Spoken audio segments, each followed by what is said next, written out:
आशा करता हूँ आप सब बहुत अच्छे होंगे। मेरा नाम है सिद्धांत अग्निहोत्री। स्टडी ग्लोस पे आपका बहुत बहुत स्वागत है। तो दोस्तों, ये मैंने सीधा सरकार की वेबसाइट से उठाया है, सरकार का ही बजट है। तो चलिए, पीडीएफ फाइल है, मैं दे दूंगा डिस्क्रिप्शन बॉक्स में। वैसे मैं इसको एनालाइज कर ही रहा हूँ। एक थोड़ी सी गलती होगी मुझसे। देखो यार, जब मैं टैक्स, इससे पहले लेक्चर में मैं टैक्स के बारे में समझा रहा था, तो एक्चुअली मुझे रिबेट बोलना था, मैंने स्टैंडर्ड डिडक्शन बोल दिया था। क्या है ना कि जैसे मान लीजिए कि आपकी 12,75,000 जो सैलरीड है, 12,75,000 उनकी सैलरी है, तो 75,000 तो आपको स्टैंडर्ड डिडक्शन मिलेगी ही मिलेगी। और 12 लाख पे आपका 60,000 टैक्स होगा। और 60,000 की रिबेट आपको सेक्शन 87A के तहत मिलती है। तो ये थोड़ा सा मैं इंप्रूवमेंट करना चाहूंगा। मेरी गलती है, फ्लो फ्लो में बोल देता हूँ यार, है ना, वो फ्लो फ्लो में मुझसे निकल गया था मुंह से। कोई बात नहीं, बाकी तो सब सही है। तो चलिए बात करते हैं। इस बार बजट अच्छा रहा है। देखिए, मैं बुरा तो नहीं कहूंगा। लूजर्स रहे हैं, जाहिर सी बात है, कॉर्पोरेट कंपनीज डेफिनेटली वो लूजर्स नहीं है। कॉर्पोरेट टैक्स कट्स हुए नहीं। बाकी विनर हैं काफ़ी अच्छे से। तो चलिए बात करते हैं, मतलब बिना टाइम वेस्ट किए। स्मार्ट बोर्ड पे यार इसलिए नहीं कर रहा हूँ क्योंकि थोड़ा सा मैं बाहर हूँ कहीं पर।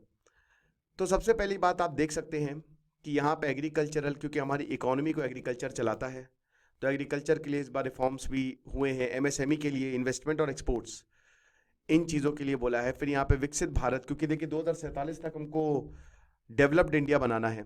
तो ग्रोथ को एक्सेलरेट करना, इंक्लूसिव डेवलपमेंट हो गया, प्राइवेट सेक्टर इन्वेस्टमेंट हो गया, और हाउस होल्ड सेंटिमेंट्स, ये सब जो है वो बताएंगे।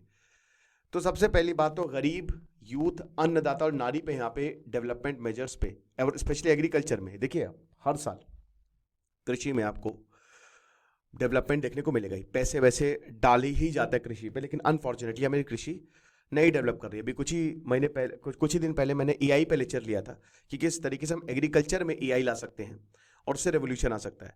तो प्रधानमंत्री धन धान्य कृषि योजना, जो एक एग्री डिस्ट्रिक्ट प्रोग्राम है। अब देखिए, ये जितनी भी योजनाएं होती हैं, इसका मेन मकसद यही होता है कि पैसा देना, किसानों के हाथ में पैसा देना। तो ये अब जैसे आप देखिए, इसकी क्या कवर कर रहा है, ये कवर कर रहा है डिस्ट्रिक्ट को। तो इसमें 100 डिस्ट्रिक्ट, शतक मारा है यहाँ पे, 100 डिस्ट्रिक्ट कवर होंगे। और 1,70,00,000 जो किसान के परिवार हैं उनको सीधा मदद मिलेगी। अब जो किसान क्रेडिट कार्ड है, जिसको लेके आप पैसा उठा सकते हो, तो शॉर्ट टर्म लोन्स मिलता है। ये 7.7 करोड़ फार्मर्स, फिशरमैन और डेयरी फार्मर्स को दिया जाएगा। इस समय हमारा डेयरी जो है वो बूम पे है। नए नए प्रोडक्ट, नई नई कंपनी आ रही है डेयरी को लेके। फिशरमैन भाई देखिए, ये फिशिंग जो है, क्योंकि सस्टेनेबिलिटी की बात है, और हालांकि सस्टेनेबिलिटी अगर सस्टेन करना है हमको, तो अब कुछ हमको ऐसे सुपर फूड्स की तरफ जाना पड़ेगा जो आपको पॉल्यूशन भी जिससे ना हो, और कुछ, हालांकि फिशिंग को लेके एथिकल कंसर्न्स हमेशा रहते हैं, बट डेफिनेटली यहाँ पे 7.7 करोड़ फार्मर को हेल्प होने वाली है। फिर उसके बाद भाई कॉटन। कॉटन सबसे इंपॉर्टेंट होता है, क्योंकि कॉटन का कपड़ा पूरी दुनिया में जो है, और भारत अपने कॉटन के लिए, कॉटन प्रोडक्शन के लिए फेमस है, वो बाजी बांग्लादेश मार ले गया। ठीक है, जारा के कपड़े वहां पे मिलते हैं, जबरदस्त शानदार कॉटन होता है। बांग्लादेश का कॉटन, बंगाल का कॉटन, तो तभी तो ईस्ट इंडिया कंपनी आई थी। एनीवे, तो ये 5 साल का मिशन है ताकि प्रोडक्टिविटी को इंप्रूव किया जाए। तो यानी कि अगले टर्म में ही आपको पता चलेगा, अगले टर्म मतलब क्या, 5 साल बाद ही आपको पता चलेगा कि कॉटन फार्मिंग कितनी ज्यादा फायदेमंद है। वैसे भाई कॉटन का इतिहास तो बड़ा ही खूनी है। अमेरिकन सिविल वॉर पूरी कॉटन की वजह से हुई थी, स्लेवरी कॉटन की वजह से हुई थी। National mission on high yielding seeds, ये बहुत शानदार चीज है। ये पेड़ है 1 2 3 4, आप देख सकते हो ना। तो ये देखिए, यील्ड होना बहुत, इजराइल जो है वो सीधा यील्ड पे काम करता है कि आपका आउटपुट कितना बढ़िया है। तो यहां पे टारगेटेड डेवलपमेंट होगा, सीड्स का प्रोपगेशन होगा जिसमें यील्ड हाई हो। पेस्ट रेजिस्टेंस से लेकर क्लाइमेट रेजिलियंस तक, इन सब का ध्यान रखा जाएगा। कई बार क्लाइमेट अच्छा नहीं होता, क्रॉप्स बर्बाद हो जाते हैं। पेस्ट जो है भाई देखिए, पेस्ट कंट्रोल भी it is very very important, तो ऐसा ना हो। फिर उसके बाद ये बहुत इंटरेस्टिंग है, मखाना। भाई मैं अमेरिका में शार्क टैंक देख रहा था, तो उसमें मखाना वो लेके आई थी, और मिलियन डॉलर जो है वो फंडिंग उठा ले गई। मतलब शार्क से उसमें पैसा डाला। तो मखाना प्रोटीन बहुत ही बढ़िया होता है, और पैकेज्ड मखाना, अगर जैसे हमारे चिप्स बिकते हैं जो कि काफ़ी नुकसान करते हैं, अगर वैसे वो दुकानों में बिकने लगे, बहुत बढ़िया होगा। तो बिहार में मखाना बोर्ड बनेगा, ये बहुत ही बढ़िया है। ठीक है ना। तो ये प्रोडक्शन, प्रोसेसिंग, वैल्यू एडिशन और मार्केटिंग और एफपीओ, तो ये क्वेश्चन आ सकता है कि मखाना बोर्ड कहाँ बनेगा, तो बिहार में बनेगा, याद रखिएगा। ठीक है ना। फिर उसके बाद अगर दालों की बात करें, तो इसमें आत्मनिर्भरता लानी है। दालों में प्रोडक्शन हम बढ़िया करते ही हैं, चाहे वो तूर दाल हो, मसूर दाल हो, जितनी भी दालें हों। तो again commercial availability of climate resilient crops, protein content, dal protein में भरपूर होती हैं तो अगेन और ज़्यादा प्रोटीन हो उसमें, प्रोडक्टिविटी इंक्रीज हो और पोस्ट हार्वेस्ट स्टोरेज बढ़िया हो। तो एग्रीकल्चर के लिए तो ठीक है, मतलब सही है, ना ज़्यादा बहुत अच्छा ना ज़्यादा बहुत खराब। मैं आपको बताता भी नहीं चलूंगा किन चीज़ों के लिए बढ़िया है। कॉर्पोरेट को तो यार यहाँ पे कुछ भी नहीं मिला, ठीक है अरे यार तो चलिए, फिर उसके बाद रूरल कम्युनिटी जो है इसमें बहुत फोकस किया गया है, ठीक है ना। जैसे यहाँ पे बोला गया है कि जो रूरल इकोनॉमी है उसके लिए इंडिया पोस्ट ये सबसे इंपॉर्टेंट, ये कैटलिस्ट है, ठीक है। तो बताया जा रहा है जैसे जो डायरेक्ट बेनिफिट ट्रांसफर है वो इंडिया पोस्ट के जरिए, तो इंडिया पोस्ट जो पोस्ट ऑफिस भाई अपने अलग अलग ऑफिस वहाँ पे बैंक्स भी है, तो डायरेक्ट बेनिफिट ट्रांसफर सीधा किसानों के बैंक में पैसा या सीधा पैसा जो है वो यहीं से ही होते हैं। कैश आउट और ईएमआई पिकअप भी यहीं से होता है। Credit services to micro enterprises, insurance और असिस्टेड डिजिटल सर्विसेज, ये इंडिया पोस्ट जो है वो करने वाला है। तो इसके लिए काफ़ी बढ़िया अच्छी बात है। तो यानी कि इस पर जाहिर सी बात है नौकरियां भी आएंगी, नजर बना के रखिए। देन उसके बाद एमएसएमई को बहुत अच्छा गिफ्ट मिला है मेरे भाई। एमएसएमई को कॉर्पोरेट के लिए इतना गिफ्ट अच्छा नहीं हुआ, लेकिन एमएसएमई को तो यहां पे उनके लिए तो तोहफा है। तो यहां पे क्रेडिट कार्ड, माइक्रो इंटरप्राइजेस अब क्रेडिट कार्ड भी ले सकेंगे, बहुत अच्छी बात है। तो कस्टमाइज कार्ड्स जो है जिसकी 5 लाख रुपए लिमिट होगी, भाई देखिए एक तरीके का लोन ही है ये भाई, पेमेंट तो आपको करना ही करना है ना, लेकिन अच्छी बात है भाई। देखिए शुरुआत में आपको पैसा चाहिए और उसके बाद एक बार बिजनेस चल जाएगा तो फिर लोन तो इंसान चुका ही देता है। तो 5 लाख की लिमिट है माइक्रो इंटरप्राइजेस के लिए, जो कि उद्यम पोर्टल पे यहां पे आपको सबसे पहले रजिस्टर करना पड़ेगा। गिग वर्कर्स के लिए भी बहुत अच्छी, उनके लिए भी कार्ड और उद्यम पोर्टल वो सब सरकार ने सोचा इस बार। तो पहले साल में 10 लाख ऐसे कार्ड जो है वो बांटे जाएंगे, ये भी सवाल आ सकता है ध्यान से। फिर उसके बाद पहले बार जो इंटरप्रेन्योर बनेगा 5 लाख रुपए for the first time entrepreneur, जिसमें औरतें, एससी एसटीज, ये बहुत अच्छी चीज है, ये शानदार चीज है और इससे बढ़ावा मिलेगा। बस अब भाई उसकी तरह ना हो जाए जो पंचायत में होता है ना, कि पंचायती इलेक्शन में क्या होता है कि औरतों का खाली नाम के लिए खड़ा किया जाता है, पूरी पावर आदमी के हाथ में होती है ना। तो यहां पे ऐसा ना हो, ये सरकार को सुनिश्चित करना चाहिए कि जो लोन जिसको दिया जा रहा है, जिसको पैसे दिए जा रहे हैं वो उन्हीं को ही मिले, ठीक है ना। तो आपको टर्म लोन्स भी 2 करोड़ तक मिलेंगे अगले 5 सालों तक, राइट। तो कमाल की बात है। फिर उसके बाद जो बिजनेस करना आसान हो उस पर काम किया जाएगा। वर्कफोर्स रेडी हो इन डिमांड जॉब्स के लिए, उस पर एमएसएमई एक सेक्टर है, वाइब्रेंट और डायनेमिक सेक्टर है। टेक्नोलॉजी पे काम किया जाएगा, क्वालिटी प्रोडक्ट पे काम किया जाएगा। मेन पैसे की कमी आती है दोस्तों, अभी मैंने आपको बताया भी था कि माइक्रो फाइनेंस सेक्टर जो है वो बहुत बड़े खतरे में है, ठीक है। तो अब आप देख सकते हैं एमएसएमई और स्टार्टअप के लिए अभी इस समय जो है जो क्रेडिट गारंटी कवर है, जो पैसे का कवर है वो लगभग 5 करोड़ और 10 करोड़ है। स्टार्टअप एमएसएमई के लिए 5 करोड़, स्टार्टअप के लिए 10 करोड़, अभी रिवाइज 10 करोड़ और 20 करोड़ हो गया है, ठीक है। तो अच्छी बात है। बाकी आप देख ही सकते हैं कि जो माइक्रो इंटरप्राइजेस अभी करेंट जो है वो 1 करोड़ है, रिवाइज जो है वो 2.5 करोड़ है, ठीक है ना। ये रिवाइज क्राइटेरिया, अगर आप 2.5 करोड़ रुपए कमा रहे हैं तो माइक्रो इंटरप्राइज है। फिर उसके बाद टर्नओवर जो है आपका 5 करोड़ से रिवाइज 10 करोड़ हो गया है, यानी कि अगर आपका टर्नओवर अब 10 करोड़ है तब आप माइक्रो इंटरप्राइजेस में आते हैं। स्मॉल में अभी तो 10 करोड़ के करीब है और रिवाइज्ड है 25 करोड़, यानी कि 25 करोड़ आप स्मॉल में आएंगे। करेंट अभी 50 करोड़ है, रिवाइज्ड है 100 करोड़, बाकी मीडियम 50 करोड़, अभी रिवाइज 125 करोड़, यानी कि एक तरीके से लिमिट बढ़ा दी गई है। और टर्नओवर में भी 500 करोड़, तो भाई लिमिट यहां पे इंक्रीज की गई है, ठीक है। उसके बाद आ जाओ बेटा, लोगों के ऊपर इन्वेस्ट करना है, बिल्कुल करना है। सक्षम आंगनवाड़ी और पोषण 2 अभियान जो ऑलरेडी चल रहे हैं इसको भी लगा दिया गया है। आईआईटी की कैपेसिटी के एक्सपेंशन हुआ है। डे केयर कैंसर सेंटर सारे डिस्ट्रिक्ट हॉस्पिटल में खोले जाएंगे, अच्छी बात है। भारतीय भाषा पुस्तक स्कीम बहुत ही बढ़िया, इंडियन लैंग्वेज में बुक्स मिलेंगी स्कूल और हायर एजुकेशन के लिए, जिसकी बहुत ज़्यादा ज़रूरत है। एक्सीलेंस के लिए सेंटर बनाए जाएंगे। अटल थिंक टैंक, 50,000 जो है लैब्स वो सरकारी स्कूलों में वाईफाई भी दिया जाएगा और मेरे ख्याल में सरकारी स्कूलों को बहुत बूस्टअप की ज़रूरत है, तो सरकारी स्कूल में अगले 5 साल तक खोली जाएंगी। एजुकेशन में इन्वेस्ट करना पड़ेगा। एआई के लिए भैया डीप सीक को लेकर 500 करोड़ कम है, एआई के लिए बहुत इतने में कुछ नहीं होगा। ब्रॉडबैंड कनेक्टिविटी जो है सारे सरकारी secondary primary health care centre और स्कूलों में भी दी जाएगी। मेडिकल एजुकेशन 10,000 एडिशनल सीट्स जो है, जिसमें लगभग 75,000 सीट्स अगले 5 सालों में बढ़ाने का बिल्कुल वादा किया यहाँ पर सरकार ने, कि मेडिकल एजुकेशन में जो नीट के एग्जाम होते हैं और भी मेडिकल एग्जाम्स होते हैं उनमें आप देखेंगे कि अगले 5 सालों में 75,000 सीट्स तक बढ़ेंगी, ठीक है ना। उसके बाद पीएम स्वानिधि, अब लोन के लिए होता है ये कि बैंक से आपको सीधा लोन मिल जाएगा, ये भी चीज है। फिर उसके बाद ऑनलाइन प्लेटफॉर्म वर्कर्स, अब इसमें ई श्रम पोर्टल और हेल्थ केयर, ये बता दूं कि बेसिकली गिग वर्कर्स को भी इसमें बहुत ज्यादा फायदा मिलेगा। ओके, चलिए आगे बढ़ते हैं। फिर उसके बाद लगभग 1.5 लाख करोड़ का आउटले है। 50 साल तक इंटरेस्ट फ्री लोन्स दिए जाएंगे राज्य को। अरे वाह, क्या बात है भाई, इंटरेस्ट है नहीं लगेगा। 1.5 लाख करोड़, 1.5 लाख करोड़ का आउटले है। किसके लिए लोन, किस चीज के लिए? कैपिटल एक्सपेंडिचर, बनाओ रोड, बनाओ ब्रिज, बनाओ इंफ्रास्ट्रक्चर। उसके बाद रिफॉर्म्स के लिए स्टेट, देखिए स्टेट्स की हालत बहुत खराब है। रिपोर्ट भी आई थी नीति आयोग की कि अगर कुछ राज्य हैं, अगर उनको केंद्र सपोर्ट ना करे तो बर्बाद हो जाएंगे, वो खत्म हो जाएंगे वो। देन जल जीवन मिशन पे काम होगा, 100% कवरेज जो है वो यहां पे मिलेगी। मिशन जो है वो 2028 तक अभी एक्सटेंड कर दिया गया है। उसके बाद पावर सेक्टर रिफॉर्म्स की बात की गई है, इंसेंटिफाइज डिस्ट्रीब्यूशन रिफॉर्म्स और इंट्रा स्टेट ट्रांसमिशन। कि भाई देखिए पावर सेक्टर को भी रिफॉर्मेशन की जरूरत है, क्योंकि देखिए बिजली का बिल जो है ना वो ठीक है, लेकिन इतना उलझी हुई है ना उसमें चीजें, कौन किसको बिजली दे रहा है, कहां से बिजली आ रही है, ये बड़ी दिक्कत की बात है। तो उसको भी कुछ स्टेट्स के पास जो ग्रिड सिस्टम भी हमारा काम करता है, तो कुछ स्टेट्स के पास एक्स्ट्रा बिजली होती है, कुछ के पास कम होती है, तो उस हिसाब से भी यहां पे रिफॉर्म किया जाएगा। देन उसके बाद 0.5% GSDP, gross state domestic product, मतलब इसको कहते हैं, तो उतना आप जो है वो स्टेट्स को दे सकते हैं। यानी कि जो भी स्टेट का जीएसडीपी है उसका 0.5% जो है वो आप एडिशनल बोरोइंग जो है वो कर सकते हैं। देन उसके बाद एसेट मोनेटाइजेशन प्लान है 2025 से लेकर 2030 तक। ठीक है, तो इसमें 10 लाख करोड़ नए प्रोजेक्ट्स, क्या बात है, नए प्रोजेक्ट्स लॉन्च किए गए हैं।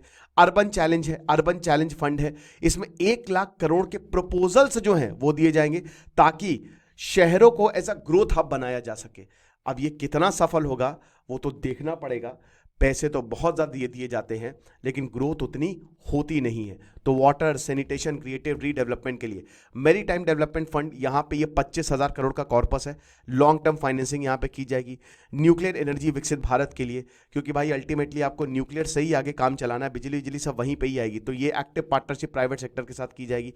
उड़ान पोर्टल जो है, इसमें कनेक्टिविटी आपको 100, वही उड़े देश का आम नागरिक, तो 120 नए डेस्टिनेशन और कनेक्टिविटी आपको मिलेगी। वहां पे एयरपोर्ट खोले जाएंगे, फ्लाइटें बढ़ाई जाएंगी, 4 करोड़ पैसेंजर्स अगले 10 सालों में इसमें बढ़ने वाले हैं। बिहार को बहुत तोहफा मिला है भाई, बहुत ज्यादा बिहार के ऊपर स्पेशली फोकस किया। क्यों नहीं भैया, नीतीश कुमार जो हैं वो एनडीए के साथ है, बट ठीक है यार, बिहार को सपोर्ट की जरूरत है और मुझे लगता है बिहार को पॉलिटिक्स चेंज की भी जरूरत है। तो ग्रीन फील्ड एयरपोर्ट जो है वो बिहार में बन जाएगा। जिया हो बिहार के लाला। फाइनेंशियल सपोर्ट दिया जाएगा western Kochi canal ERM project के लिए, बढ़िया है। स्वामी फंड 15,000 करोड़ जो है 1 लाख ड्वेलिंग यूनिट्स को दिए जाएंगे। ठीक है ना, तो खूब पैसे बांटे जा रहे हैं। फिर उसके बाद टूरिज्म के लिए भी बढ़िया है कि टॉप 50 टूरिस्ट डेस्टिनेशन जो है वो हर राज्यों में डेवलप की जाएगी, और मुझे लगता है कि ये बहुत अच्छा है। हर राज्य में बहुत जबरदस्त स्कोप है। शहर, कुछ शहर तो खो चुके हैं, ठीक है ना। जैसे अभी मैं वहां गया था उदयपुर, तो वहां पे एकलिंग जी बहुत ही खूबसूरत मंदिर है, और ध्यान देना चाहिए। तो थोड़ा सा उसके आगे जाके तो सास बहू मंदिर है। तो इन ये हिडन जेम्स हैं जिसपे होना चाहिए। फिर मुद्रा लोन्स होम स्टेज के लिए, क्या बात है। यानी कि जाहिर सी बात है, टूरिज्म पे एक तरफ ओयो कह रहा है कि भैया हम मेरठ में बंद कर रहे हैं, कपल्स अब स्टे नहीं कर रहे हैं, और दूसरी तरफ सरकार जो है टूरिज्म को बढ़ा रही है। ठीक है, अच्छी बात है। मुद्रा लोन जो है वो होम स्टेज के लिए दिए जाएंगे। होम स्टे खोलिए, बढ़िया है, पैसे बनाइए। उसके बाद परफॉर्मेंस लिंक्ड इंसेंटिव दिए जाएंगे राज्यों को। फिर ई वीज़ा फैसिलिटी, अच्छी बात है। जितना ज़्यादा ई वीज़ा, ई जहाँ पे लग जाए ना, आप बल्ले बल्ले मचाइए, क्योंकि भारत के एयरपोर्ट में सब ऐसा ही है। फिर उसके बाद स्किल डेवलपमेंट प्रोग्राम दिए जाएंगे हमारे यूथ के लिए, बहुत अच्छी बात है, जो टूरिज्म सेक्टर के लिए काम आएंगे। प्रॉब्लम एक ये भी रहती है कि हमारे ट्रेनिंग अच्छे से नहीं दी जाती है। और उसके बाद ट्रैवल कनेक्टिविटी बढ़िया हो टूरिस्ट डेस्टिनेशन में, ये सुनिश्चित किया जाएगा।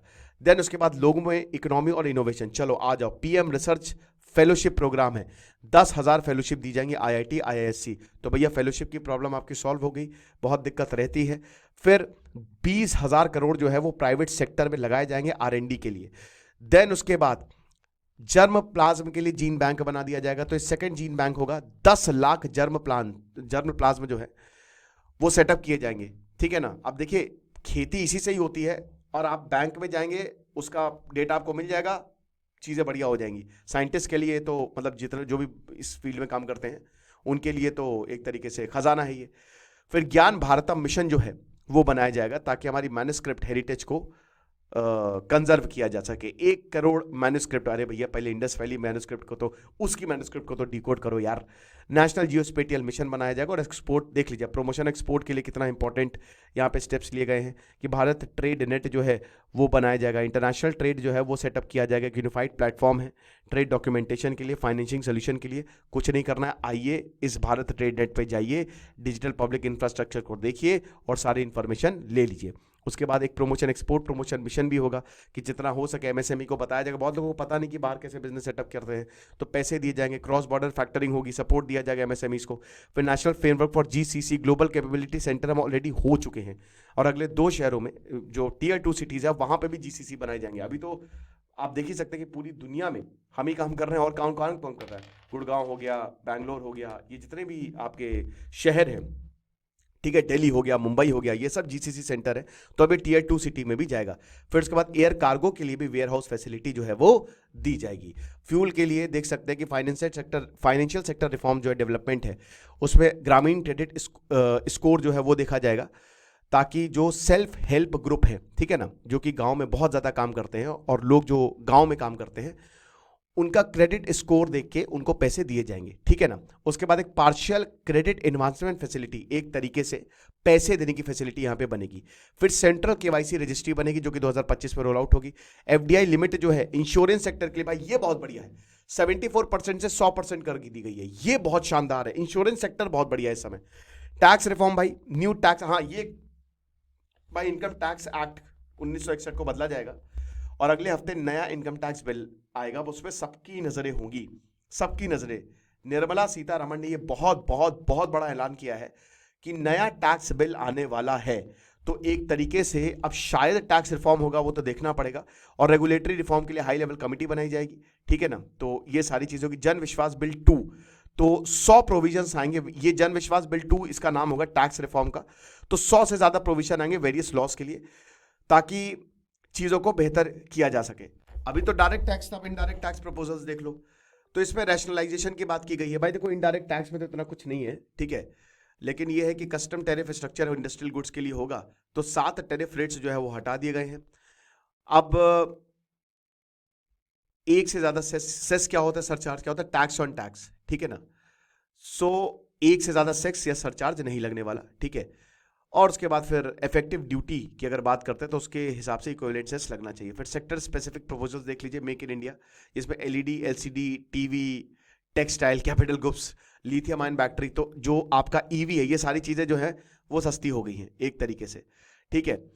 तो ये है। फिर इसके बाद export provision, duty free imports, handicraft और लेदर सेक्टर, ये बहुत अच्छी बात है। तो अगर आप हैंडीक्राफ्ट या लेदर, तो उसके कस्टम ड्यूटी जो है वो नहीं लगेगी, बढ़िया है। फिर 36 लाइफ सेविंग ड्रग्स, ये सब सस्ते हो गए इस ये एग्जेम्प्टेड लिस्ट से, यानी कि एक हेल्थ केयर सेक्टर जो आपको दिख रहा है ना, इसको तोहफा मिला है। 6 मेडिसिन पे 5% ड्यूटी वो हटा दी गई, 37 मेडिसिन और 13 न्यू पेटेंट असिस्टेंट प्रोग्राम।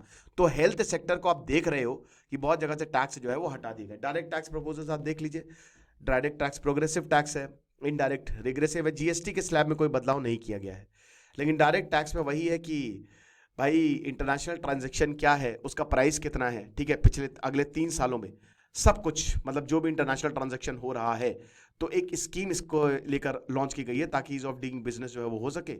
और उसके बाद जब आप अगर यहाँ पे बिजनेस करना चाहते हो तो हम अपने प्रपोजल जो है, मतलब सॉरी, जो नॉर्म्स है, जो पेपर वर्क है, उसको थोड़ा सा कम कर देंगे, ये चीज़ है। तो पर्सनल टैक्स रिफॉर्म देख सकते हैं। इस ये जो नई टैक्स स्कीम जो मैंने आपको समझाई, तो 0 से 4 लाख, पहले 0 से 3 लाख पे आपको कोई टैक्स नहीं देना होगा। फिर 4 से 8 लाख पे आपका 5% है, 8 से 12 पे 10 है, 12 से 16 पे 15 है, 16 से 20 पे 20% है। अब देखिए 15 लाख से ऊपर पहले 30% होता था, अब ये 15 लाख से सीधा 24 लाख पे जंप किया है। ये मैंने अपने टैक्स वाले वीडियो में बताया था। तो एक तरीके से अगर आपको मोटा मोटी मैं समझाता हूं, अगर आपको 16 लाख की इनकम है तो आपको पिछले रिजीम में टैक्स देना होता था लगभग 1,70,000 रुपए, और अगर आपकी इनकम 16 लाख है और इस टैक्स रिजीम के हिसाब से आपको 1,20,000 रुपए टैक्स देना है, यानी कि 50,000 आपकी सेविंग है। अब आप कैलकुलेट कर लीजिएगा, ठीक है, 5% है, 4 लाख पे 5% निकाल लीजिए, फिर 4 लाख पे 10% निकाल लीजिए, इस तरीके से, ठीक है। फिर एक चीज वही मैंने पिछली बार बोली थी, जैसे 12 लाख पे जीरो टैक्स कैसे है, मैं आपको बताता हूं। देखिए, जैसे मान लीजिए कि आपकी 12 लाख रुपए इनकम है, तो उसमें कोई टैक्स नहीं लगना है मेरे भाई। क्यों? क्योंकि 12 लाख पे आपका टैक्स बनेगा 60,000 रुपए। तो सेक्शन 87A के तहत 60,000 रुपए आपको सीधा सीधा रिबेट मिल रही है, तो 12 लाख तक आपको टैक्स ही नहीं देना है। उसके बाद जो सैलरीड पर्सन है उनको स्टैंडर्ड रिबेट लिखती है 75,000 तक। तो यानी कि अगर 12,75,000 किसी की इनकम आ रही है तो 75,000 कम हो गए, 12 लाख इनकम बनी, तो 12 लाख पे 60,000 टैक्स है जो ऑलरेडी रिबेट मिल रहा है। आप समझ रहे हो, जो ऑलरेडी रिबेट मिल रहा है। तो इसीलिए 12,75,000 सैलरीड और 12 लाख तक कोई टैक्स नहीं देना है। ठीक है, चलो उसके बाद टीडीएस और टीसीएस। तो भाई देखो ये सीनियर सिटीजन के लिए भी एक तोहफा दिया है यहाँ पे। 50,000 से 1 लाख जो टीडीएस की लिमिट है ना, 50,000 तक टीडीएस कटता था तो आईटीआर फाइल करना होता था, सिरदर्दी होती थी, तो अब वो 1 लाख तक बढ़ा दी गई सीनियर सिटीजन के लिए। ओके, एनुअल लिमिट जो है वो 2.5 लाख टीडीएस ऑन रेंट वो 6 लाख कर दी गई है। तो आप देखिए 2.5 लाख पे 2,40,000 उस पर भी आपको टीडीएस काटना पड़ता था। अगर एनुअल लिमिट आप रेंट ले रहे हो उस पर इतना पैसा रेंट पे साल का आ रहा है तो टीडीएस कटता था गुरु, लेकिन अब ये भी 6 लाख कर दिया गया है, तो इसकी भी सिरदर्दी बचेगी, है ना भाई। देखो पैसा टीडीएस का पैसा वापस आ ही जाएगा, अगर टैक्स नहीं बनेगा तो वापस आ ही जाएगा, लेकिन यार अब उसमें तो फिर सीए को भी पैसा तो जाता ही और फिर टाइम भी जाता है। फिर उसके बाद वॉलेंट्री कंप्लायंसेस, ये बहुत अच्छी बात है और ये मेरे ख्याल में बहुत अच्छी खुशखबरी है कि अगर मान लीजिए कि आपने 4 साल तक आईटीआर नहीं भरा है तो अब आप भर सकते हो। 4 साल का आईटीआर आप एक साथ फाइल कर सकते हो, तो ये शानदार है। And reduced compliances burden, charitable trust institutions, उनका जो रजिस्ट्रेशन है, उनका जो पीरियड ऑफ रजिस्ट्रेशन है वो 5 साल से 10 साल कर दिया है, बहुत अच्छी बात है। टैक्स प्लेयर जो हैं वो अब 2 सेल्फ ऑक्यूपाइड प्रॉपर्टीज ले लेंगे विदाउट एनी कंडीशन, ठीक है ना, तो ये चीज है। बाकी इन्वेस्टमेंट की बात करें तो देखिए 2 टैक्स आपको पता है कि एक न्यू रिजीम है, न्यू रिजीम लाडला है, सरकार का लाडला है न्यू रिजीम। ओल्ड रिजीम में कुछ नहीं है, जैसा चल रहा था वैसे ही, लेकिन बस इतना ध्यान रखिए ये जितनी भी चीज आपको दिख रही है ना न्यू रिजीम में है, ओल्ड रिजीम वैसा का वैसे ही है और ओल्ड रिजीम बहुत जल्द हट जाएगी। आप ये लिख के रख लीजिए सब न्यू रिजीम में, क्योंकि सरकार चाहती है कि आप इन्वेस्ट करो, ठीक है ना। तो ये चीज है। तो अभी टॉमनेज टैक्स स्कीम इनलैंड वेसल्स के लिए जो शिप पे पाते हैं, फिर उसके बाद इलेक्ट्रॉनिक मैन्युफैक्चरिंग स्कीम के लिए उसके लिए टैक्स सर्टेनिटी, देन उसके बाद स्टार्टअप्स के लिए बहुत पैसा डाला गया है, हजारों करोड़ रुपए डाला गया है, ठीक है ना, ये भी अच्छी बात है।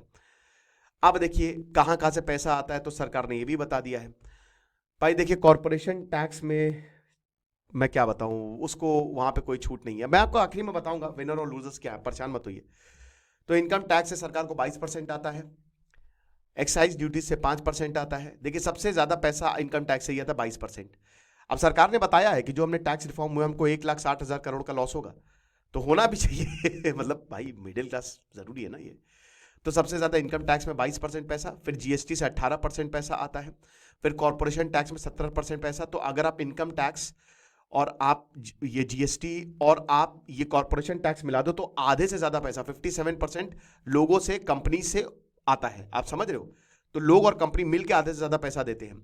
उसके बाद बोरो सरकार 24% बोरो करती है, उधार लेती है। यूनियन एक्साइज ड्यूटी से 5% पैसा था, बाकी कस्टम, नॉन टैक्स और नॉन डेट कैपिटल रिसीट से इतना 4, 1 और 9% पैसा आता है। कहां कहां पैसा जाता है भाई, ये बहुत इंपॉर्टेंट है भैया। तो भाई देखो सबसे ज्यादा जो सेंट्रल सेक्टर स्कीम है 16% के आसपास वहां पे पैसा जाता है, मतलब सबसे ज्यादा पैसा इंटरेस्ट पेमेंट पे जाता है 20%। जो पैसा उधार लिया है ना, बताइए उधार देखिए सबसे ज्यादा 24% उधार लिया, उसका इंटरेस्ट ही 20% चला जाता है। तो अगर कितना अच्छा होगा कि भाई ये जो पैसा है इसमें इंटरेस्ट ही नहीं देना पड़े। और सेंट्रल सेक्टर स्कीम जो है वो 16% के आसपास है, ठीक है ना, ये चीज है, इस पे पैसा जाता है। फिर बाकी फाइनेंस कमीशन या बाकी ट्रांसफर 8%, सेंट्रल स्पॉन्सर्ड स्कीम पे 8%, अदर एक्सपेंडिचर पे 8%, पेंशन पे 4%, स्टेट शेयर ऑफ टैक्सेज जो राज्यों को देना पड़ता है उस पर 22%, 22%, डिफेंस पे 8%, मेजर सब्सिडीज पे 6%, ठीक है ना। तो ये आप बाकी रिसीट है, ये आप देख लीजिएगा आराम से पॉज करके, ठीक है। ये डेफिसिट ट्रेंड से, ये भी आप आराम से देख लीजिएगा। डेफिसिट जो है वो वैसे तो कुछ खास कम हो नहीं रहा है, ठीक है ना, तो इसको आप आराम से देख लीजिएगा। और एक्सपेंडिचर भी आप आराम से देख लीजिएगा कि सबसे ज्यादा पैसा डिफेंस में, फिर रूरल डेवलपमेंट में, फिर होम अफेयर्स में, agriculture, allied, education, health, IT, energy, commercial and industry. अब हम बात करते हैं कि भाई विनर कौन कौन रहा है, ठीक है। सो लेट अस डिस्कस कि देखिए, क्योंकि क्या है ना कि बजट को एनालाइज तो हमने कर लिया है, ये तो अच्छी बात है कि मतलब हमने ये देख लिया कि हाँ ठीक है, ये सारी चीजें जो है वो हुई हैं, बट कौन विनर रहा, कौन लूजर रहा। तो चलिए सबसे पहले विनर्स की बात करते हैं। तो जो भाई सबसे पहले जो इसमें जीता है ना वो मिडिल क्लास है। जो टैक्स को रिफॉर्म किया है ना, टैक्स का रिफॉर्मेशन, ये बहुत ही अच्छा है। जो इतना पैसा बनाया है और 12 लाख रुपए एनुअली दिए हैं, मतलब इतनी ज़्यादा 12,75,000 तक आपको टैक्स नहीं देना है, तो एक तरीके से मिडिल क्लास को सबसे बड़ा यहाँ पे तोहफा दिया। उसकी बहुत बात भी हो रही थी, हाँ, लगभग हर क्रिएटर, आदमी, हर कोई बोल रहा था मिडिल क्लास को रिलीफ दो, रिलीफ दो। पीछे पड़ गए थे सरकार के, और देखा आपने, सवाल पूछे, पीछे पड़े तो सरकार प्रेशर में आई। सरकार ने ये काम किया है, ठीक है ना। तो 80,000 से 70,000 तक टैक्स पेयर जो है वो सेव कर सकते हैं। बिहार एक बहुत बड़ा विनर आया है, मखाना बोर्ड बिहार में बनेगा, ग्रीनफील्ड एयरपोर्ट बिहार में बनेगा, पटना एयरपोर्ट का एक्सपेंशन होगा, national institute of food technology, entrepreneurship management, ये सब 50,000 हेक्टेयर जो है वो किसानों के लिए ईआरएम प्रोजेक्ट के लिए जमीन बांटी गई है। इस पे वेस्टर्न कोसी कैनाल बनाई जाएगी। एग्रीकल्चर एक विनर रहा है, ठीक ठाक रहा है, ठीक है ना। तो इसमें भी लगभग करोड़ों फार्मर्स को जो है वो पैसे दिए जाएंगे सीधा सीधा, है ना। मैन्युफैक्चरिंग जो है वो भी एक क्योंकि जो एमएसएमई है उसको भी अच्छा खासा बूस्ट मिला। यूथ और एजुकेशन, एआई को लेकर काफी सरकार ने अनाउंसमेंट किया। 10,000 स्टूडेंट जो है, मतलब स्टूडेंट्स के लिए भी, मेडिकल कॉलेज में सीट्स बढ़ाई जाएगी उसके लिए भी, स्टार्टअप के लिए बहुत बढ़िया है भाई। $100 बिलियन का फंड बनाया है, मतलब $100 बिलियन कह रहा हूं, आई एम रियली सॉरी, लगभग करोड़ों रुपए का फंड बनाया है, 100 बिलियन रुपीस का फंड बनाया है यहाँ पे। तो ये बहुत अच्छी, ताकि वेंचर्स एंटरप्रेन्योरशिप को फोकस किया जाए। लूजर क्या है? रेलवे। सबसे रेलवे को कुछ सुना आपने? कुछ नहीं, रेलवे को कुछ मिले ही नहीं, कोई एलोकेशन नहीं मिले। तो सेक्टर बस वही है कि 2.5 लाख करोड़ का एलोकेशन हुआ, और वही है कि पिछली बार 2,62,000 करोड़ का था, इस बार कम ही हो गया है। डिफेंस को कुछ नहीं मिला। सिक्योरिटी, नेशनल सिक्योरिटी जो है वो एक प्रायोरिटी है, लेकिन ठीक ठाक ही डिफेंस स्पेंडिंग में यहाँ पे एलोकेट किया गया है, ठीक है ना। तो लगभग 6,81,210 करोड़ रुपए जो है वो एलोकेट किए गए हैं। कॉर्पोरेट को कुछ भी नहीं मिला। कॉर्पोरेट इंडिया उनको चाहिए था कि कुछ तो टैक्स इंसेंटिव दिया, और मुझे लगता है कि कॉर्पोरेट्स के लिए आपको करना चाहिए था। एमएसएमई को अटेंशन मिली है, बट ज़्यादातर बड़ी बड़ी कॉर्पोरेशन को कुछ नहीं मिला। इंफ्रास्ट्रक्चर और कंस्ट्रक्शन को कुछ भी नहीं मिला। भारत की जो बिगेस्ट कंस्ट्रक्शन कंपनी है L&T, along with siemens and Indian railways, उनके स्टॉक ने अंडर परफॉर्म किया। अब इसका मतलब आपने देखा ना, कॉर्पोरेट को कुछ नहीं मिला तो मार्केट बहुत बढ़िया तरीके से नहीं बढ़ी है, मार्केट नीचे ही गई है। ऑयल एंड रिफाइनिंग सेक्टर को कुछ भी नहीं मिला। ऑयल मिनिस्ट्री फाइनेंशियल सपोर्ट के लिए एडवोकेट कर रही है, बट कोई भी रिलीफ यहाँ पे नहीं दिया गया। तो जो शेयर है OMC, Indian corporation, Indian oil corporation, Bharat petroleum, Hindustan petroleum, तुरंत नीचे गई है। आप समझ रहे हो, रिलायंस तक के नीचे गए। हेल्थ केयर सेक्टर जो है, हेल्थ केयर सेक्टर के लिए किया है, ऐसा नहीं है, ठीक है, बट बहुत ऐसे इनिशिएटिव नहीं लिए। बस ये है कि दवाइयों को लेकर दे वर विनर एक्चुअली।